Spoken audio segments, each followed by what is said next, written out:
Hi student, आज हम लोग इस क्लास में circular flow in a two sector economy with financial market के बारे में पढ़ेंगे। जैसा कि हम लोग पिछले क्लास में पढ़े थे, circular flow in a two sector economy without financial market. अगर हम एक्चुअल प्रैक्टिस की बात करें तो चाहे प्रोड्यूसर सेक्टर हो या फिर हाउस होल्ड सेक्टर, दोनों ही सेक्टर कभी भी पूरी इनकम को स्पेंड नहीं करते। ना हाउस होल्ड सेक्टर पूरी इनकम कंजप्शन एक्सपेंडिचर पर खर्च करता है और ना ही प्रोड्यूसर सेक्टर प्रॉफिट का पूरा हिस्सा जो है फैक्टर पेमेंट करने पर खर्च करता है। बल्कि दोनों ही सेक्टर्स क्या करते हैं, अपनी अपनी इनकम का कुछ हिस्सा या कुछ पार्ट बचाकर फ्यूचर के लिए रखते हैं, हाउस होल्ड सेक्टर भी और प्रोड्यूसर सेक्टर भी। तो यहाँ पर सेविंग भी होती है और बारोइंग भी होती है two sector economy with financial market में। जैसा कि पिछले क्लास में बताया गया था कि ना कोई सेविंग होगी और ना ही कोई बारोइंग होगी। वो किस पर बेस्ड था? एजम्पशन पर बेस्ड था। मगर यहाँ पर सेविंग और बारोइंग दोनों का काम किया जाएगा। हाउस होल्ड भी सेविंग करेगा और फर्म्स भी सेविंग और बारोइंग दोनों करेगा।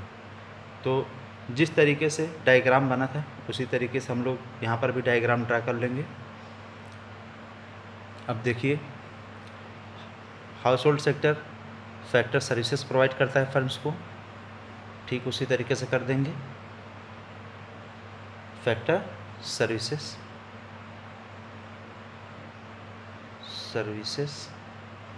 Land, labour, capital and enterprise. उसके बदले में फर्म क्या करेगी? फर्म्स गुड्स एंड सर्विसेज को सप्लाई करेगी हाउस होल्ड सेक्टर को, गुड्स एंड सर्विसेज। उसके बाद ये तो हो गया हमारा रियल फ्लो। अब उसके बाद फर्म्स जो फ्लो होगा मनी फ्लो कहाँ से स्टार्ट होगा? फर्म से होगा। फर्म क्या करेगी? फैक्टर पेमेंट करेगी हाउस होल्ड सेक्टर को, फैक्टर पेमेंट। उसके बाद हाउस होल्ड उस इनकम को जो फैक्टर इनकम रिसीव किया है कंजप्शन एक्सपेंडिचर पर खर्च कर देगा।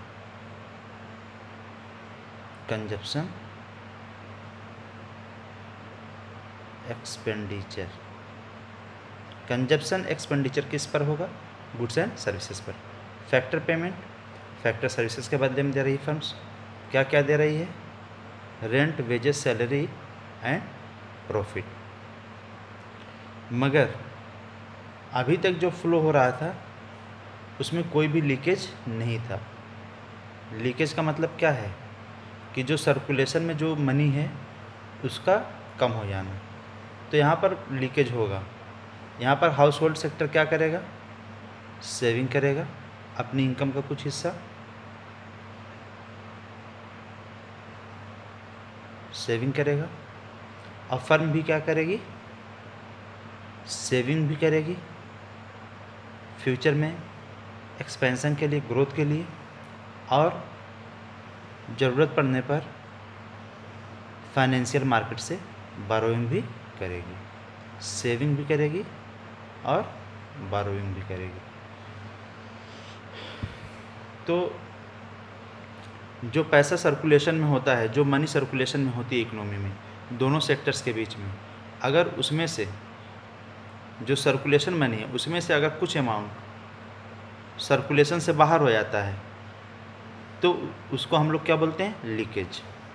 तो यहाँ पर फाइनेंशियल मार्केट है और ये एक्चुअल प्रैक्टिस में है भी कि चाहे वो हाउस होल्ड सेक्टर हो या फिर फर्म्स हो, अपनी इनकम का कुछ हिस्सा सेविंग करते हैं और ज़रूरत पड़ने पर फाइनेंशियल मार्केट से उधार भी लेते हैं बारोइंग के रूप में या लोन के रूप में, in the form of loan और बारोइंग। तो इस तरीके से सर्कुलेशन होता रहता है। और एक चीज़ गौर करने वाली ये है आप लोगों को कि जैसे ही हम लोगों ने यहाँ पर, जैसे हम कोई भी टीचर जनरली अगर लिख देता हाउस होल्ड, फर्म्स और फर्म्स लिख दिया, फाइनेंशियल मार्केट लिख दिया, जैसे ही 3 कॉलम बनाया तो स्टूडेंट्स के जहन में ये बात आ जाती है कि ये 3 सेक्टर इकोनॉमी है, या फिर उनको ये समझ में नहीं आता कि यहाँ पर बात हो रही है 2 सेक्टर इकोनॉमी, मगर यहाँ पर कॉलम 3 बनाए गए हैं। तो इस चीज़ को भी मैं क्लियरफाई करने की कोशिश कर रहा हूँ। फर्म्स कह लीजिए या फिर producer sector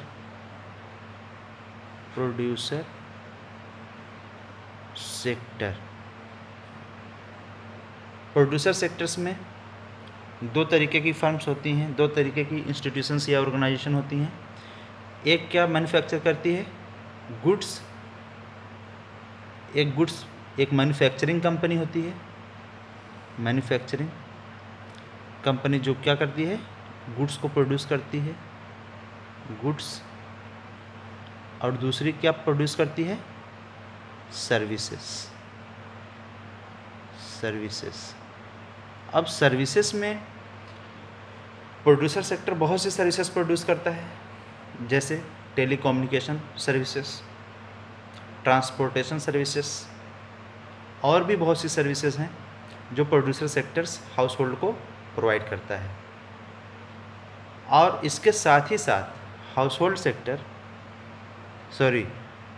producer sector firms को फाइनेंशियल सर्विसेज भी प्रोवाइड करता है। फाइनेंशियल सर्विसेज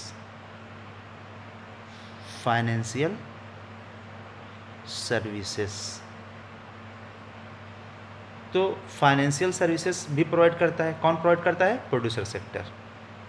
तो इसलिए जो फाइनेंशियल मार्केट है,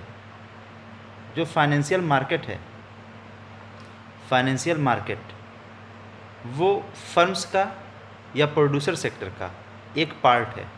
इसको अलग से या अलग कॉलम में इसलिए लिखा गया है क्योंकि ये जो फाइनेंशियल मार्केट जो है ये फाइनेंस में डील करता है। इसका जो मेन फंक्शन है फाइनेंस को एक्सेप्ट करना डिपॉजिट के फॉर्म में और क्रेडिट प्रोवाइड करना फर्म्स को या फिर हाउस होल्ड सेक्टर को या फिर गवर्नमेंट को उधार देना और उनसे डिपॉजिट भी एक्सेप्ट करना, ये इसका मेन फंक्शन है। इसलिए इसको जो है अलग से कैटेगराइज किया गया है। और इसलिए आप लोग हमेशा इस चीज़ को ध्यान में रखेंगे कि फर्म्स और फाइनेंशियल मार्केट ये दोनों सेपरेट एंटिटी नहीं है, बल्कि ये सेम एंटिटी हैं। फर्म्स और financial market both are the same entity. Financial market are included in firms. Both are the institutions are created by law. ये जो यहाँ पर कॉलम बना है या जो इससे सेपरेट दिखाया गया है, ये सिर्फ इसके फंक्शन के बेसिस पर दिखाया गया है। इस चीज़ को आप लोगों को केयर करना है। तो आइए देखते हैं कि इस डायग्राम को किस तरीके से एक्सप्लेन किया गया है बुक में।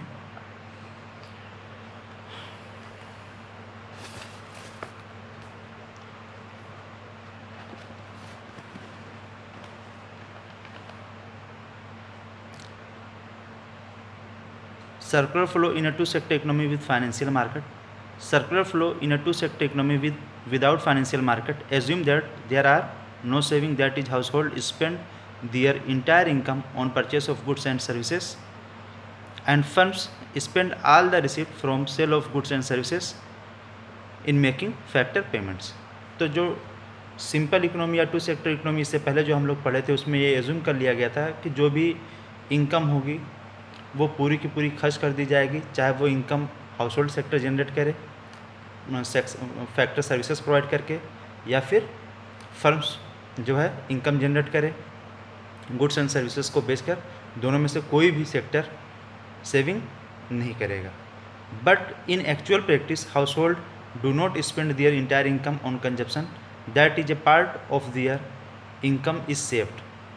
Similarly firm also save some part of their receipts for expansion or other reason.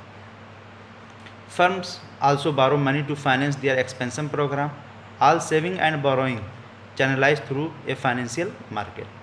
मगर एक्चुअल प्रैक्टिस में जैसा कि हम लोग जानते हैं, चाहे हाउस होल्ड सेक्टर हो या फिर फर्म हो, दोनों ही सेक्टर्स, दोनों के अगर हम तीनों सेक्टर्स की बात करें, गवर्नमेंट की भी बात कर लें, तो वो भी सेविंग और बोरोइंग दोनों करती है।